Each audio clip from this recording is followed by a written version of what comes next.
جہیز اور بری کے سامان کی ملکیت کا مسئلہ۔ شادی کے موقع پر دلہن کو اس کے والدین کی طرف سے جو زیورات، سامان، لباس اور اشیاء دی جاتی ہیں، خواہ منقولہ ہوں یا غیر منقولہ، وہ دلہن کی ملکیت ہوتی ہیں۔ اس میں شوہر یا اس کے خاندان والوں کا کوئی حق نہیں ہوتا۔ اگر قضاء الہی سے دلہن کا انتقال ہو جائے تو وہ دلہن کے ترکے میں شامل ہوں گے اور شریعت کے قانون وراثت کے مطابق دلہن کے ورثاء میں تقسیم ہوں گی۔ فتاویٰ در مختار جلد اول صفحہ نمبر 231۔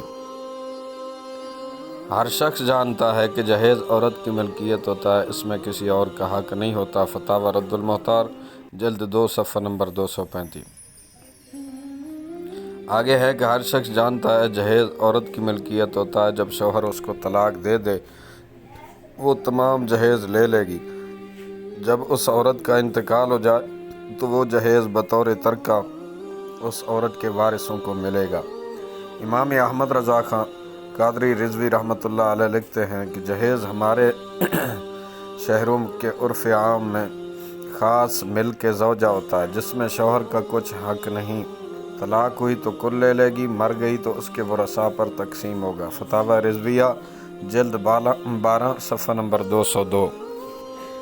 شادی کے موقع پر دلہن کو سسرال والوں کی جانب سے جو زیورات، لباس، سامان اور تحائف وغیرہ ملتے ہیں، اسے عرف عام میں بری کہا جاتا ہے۔ بری کے سامان کی ملکیت و استحقاق کا مسئلہ ہمارے معاشرے میں نارمل حالات میں اٹھتا ہی نہیں ہے۔ اگر عائلی و ازدواجی زندگی خوشگوار ہے، باہم محبت ہے، سب معاملات ٹھیک ٹھاک چل رہے ہیں، تو اس طرح کے سوالات خواب و خیال میں بھی نہیں آتے، چہ جائے کہ عملی زندگی میں ان کو چھیڑا جائے۔ تاہم ان کی ممکنہ صورتیں، ان کے احکام کچھ اس طرح ہیں۔ نمبر 1، کسی علاقے، کمیونٹی یا برادری میں یہ معروف اور طے شدہ اصول ہو کہ بری کا سامان شوہر یا اس کے خاندان کی ملکیت ہوتا ہے، تو عرف بھی نص شرع کی طرح ہوتا ہے اور اسی پر معاملات کا فیصلہ ہوگا، اور عورت کے لیے محض تصرف و استعمال کی اجازت ہی سمجھی جائے گی، اور طلاق کی صورت میں وہ اس کے ترکے میں شمار ہوگا۔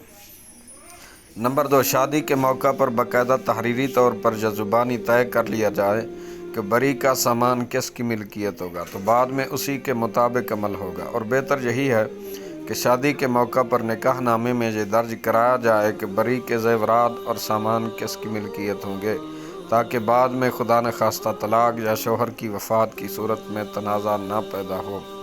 نمبر 3، شادی کے موقع پر یہ سامان دلہن کو ہبہ کر دیا گیا ہو، لیکن بعد میں زوجین میں اختلافات رونما ہونے کی بنا پر نیت میں فتور آ جائے، ہبہ کر کے اس سے رجوع کرنے کو حدیث پاک میں ایک معیوب اور ناپسندیدہ فعل قرار دیا گیا ہے اور یہ مکروہ ہے۔ رسول اللہ صلی اللہ علیہ وآلہ وسلم کا ارشاد ہے، ہبہ کر کے اس سے رجوع کرنے والا اس شخص کی طرح ہے جو قے کر کے دوبارہ اسے چاٹ لے۔ چوڑیاں پہننے یا نہ پہننے کا شریعت سے کوئی تعلق نہیں ہے، نہ یہ سہاگ کی علامت ہے اور نہ ہی نہ پہننا کوئی بیوگی کی علامت ہے۔ یہ محض رسم و رواج کا حصہ ہے، تاہم زیب و زینت کے لیے عورتیں چوڑیاں پہنیں تو کوئی ممانعت نہیں ہے۔